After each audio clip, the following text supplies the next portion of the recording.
जब वो एक मज़हब, एक धर्म को तोड़ने की कोशिश करेंगे और विदेश में जाके ये कहेंगे भी ये कड़ा डालना मना है, पगड़ी बांधना यहाँ मना है, गुरुद्वारे यहाँ मना है, तो और राहुल गांधी को क्या कहेंगे भाई? और ये शरारत करके और बाहर जाके चुटकी लेना, और एक बॉर्डर स्टेट है, और इन परिवार ने, गांधी फैमिली ने पहले सिखों का मैसेकर, कत्लेआम नहीं, एक साजिश के तहत गलियों में भगा भगा के हमारी माँ बहनों के रेप किए इन गांधी फैमिली के कारण। हमारा दरबार साहब गोल्डन टेम्पल, जो सबसे हमारे मानने वाली जगह है, उसमें गोलियां मारी, और जहाँ गुरु ग्रंथ साहब थी वहाँ पे जाके गोली लगी है। तो हजारों बच्चे, और वहाँ पे जो परिक्रमा है जहाँ लोग मतलब एक किनका भी वहाँ नीचे गिरने नहीं देते, और वहाँ पे इन्होंने लहू की, वहाँ एक तरह से नालियाँ वहाँ पे बह रही थी, और फिर अब इनका पेट नहीं भरा। गांधी फैमिली का सिखों के खून से सिखों को मरवा के अभी इनका पेट नहीं भरा, जो और सिखों को छेड़ रहे हैं अब, और सिखों को ये क्या करवाना चाहते हैं अपने। अब वैसे तो पॉलिटिक्स हो नहीं रही, अब ये कभी ओबीसी की बात करते हैं, और अब जो विदेश में बैठे टेररिस्ट ग्रुप कह रहे हैं, उनकी सीधी बोली जो है पन्नू की, जहाँ जो फंडामेंटलिस्ट हैं वो राहुल गांधी ने बोली हैं। और मैं क्या राहुल गांधी को कहूँ फिर? मैं तो ये बात पार्लियामेंट में सामने जब मेरे होंगे उस वक्त भी मैं ये बात कहूँगा।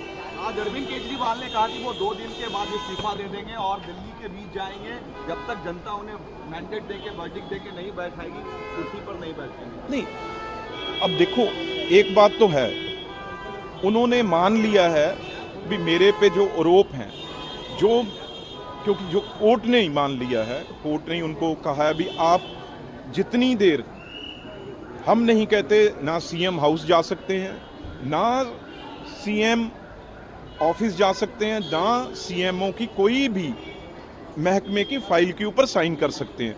जब वो उन काम ही मुख्यमंत्री का नहीं कर सकते, वो ना ऑफिस जा सकते हैं, ना सरकारी फाइल देख सकते हैं, तो रहने का वैसे बनता ही नहीं था। ये तो उन्होंने एक चाल खेली है, एक स्टंट किया है। वो वैसे ही कोर्ट के हुक्मों से कोई चीफ मिनिस्टर की जिम्मेवारी निभा ही नहीं सकते। लेकिन अब जब इलेक्शन होगी तो फिर अब पता चलेगा, क्योंकि जब तक और चार्जेस, यार पंजाब में से इलेक्शन में हजारों करोड़ वहाँ पे बांटा, और वो बांटा कहाँ से? ये शराब माफिया से, दिल्ली से इकट्ठा करके, और अब पंजाब में से इकट्ठा कर रहे हैं, उसे कोशिश कर रहे हैं अभी दिल्ली में लेके आएंगे पैसा। तो इसलिए ये काम बहुत ज़रूरी था, नहीं ये लोग बहुत लूट पाट मचा के रखी हुई थी, उसको कंट्रोल करने के लिए ये बहुत बड़ा कदम है जो वो कोर्ट ने भी लिया है। नहीं कोर्ट कभी भी इतना बड़ा फैसला, और वो सुप्रीम कोर्ट ने लिया हो भी केजरीवाल साहब कहीं ऑफिस नहीं जा सकते, किसी फाइल को साइन नहीं कर सकते, ये आप में खुद में। और जहाँ तक आपने बेल की बात करी है, वो तो हर चोर चक्के की, जो भी चाहे 10 बार कोई जेब काटता है, बेल तो उसकी भी हो जाती है, तो उसी तरीके से बेल इनकी हुई है। रवनीत सिंह बिट्टू, शर्म आती है कि तुम भारत सरकार के मंत्रिपरिषद के मोदी सरकार के सदस्य हो। तुमने उस आदमी को आतंकी कहा जो नेता विरोधी दल तो है, पर जिसकी दादी को उसने अपने सामने आतंकी हमले में शहीद होते देखा है, उसके पिता के टुकड़े होते जिसने देखा है आतंकी गतिविधियों में, उसे आतंकी बुलाते हुए तुम्हें शर्म नहीं आई? थोड़ी लज्जा होती तुम्हारे अंदर तो याद कर लेते वो दिन जब सरदार वेद सिंह की शहादत के बाद इस परिवार ने तुमको उठाया और संसद तक पहुंचाया। पर तुम्हें तो जयचंद हो जयचंद,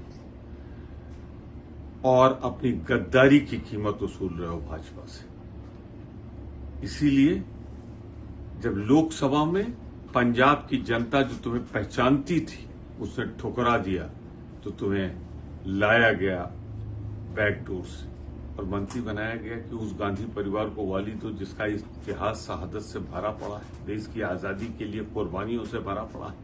शर्म आती है कि ऐसा आदमी मंत्रिपरिषद का सदस्य है। मोदी जी उसे बर्खास्त करिए और खुद देश से माफी मांगिए जो नेता विरोधी दल के लिए भाषा का उपयोग आपके मंत्री ने किया है और मंत्रिपरिषद का सामूहिक उत्तरदायित्व।